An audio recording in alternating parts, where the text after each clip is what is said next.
Welcome to JLM University. My name is Alex, and in today's video, I'm going to teach you how to replace the lift assembly with pivot arm on your Power Pole Move ZR.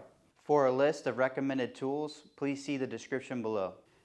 And of course, make sure before working on your Power Pole Move, you always turn the power to the motor off before doing any repairs.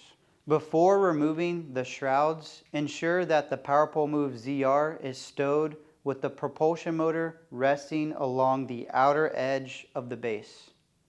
Now remove the 6 screws from each shroud using your number 2 Phillips screwdriver. Now pull the shrouds down, allowing you to access the pins holding the lift assist assembly. Also, make sure that your bumpers stay in place, protecting the finish on your propulsion motor.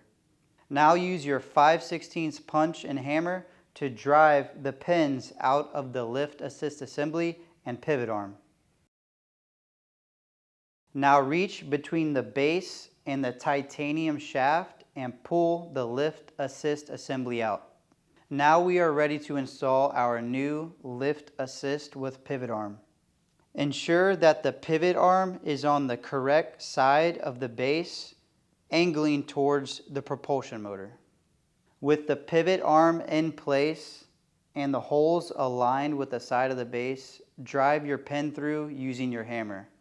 Now align the end of the ram with the holes in the side of the base and drive your pin through, ensuring that the spacers are in the correct position.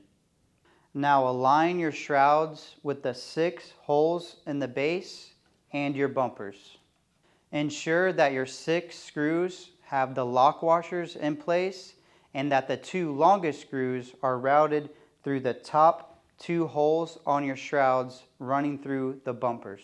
Remember to use your torque wrench and to tighten down to the listed torque specs that can be found in the instructions. Repeat this process for the remaining shroud.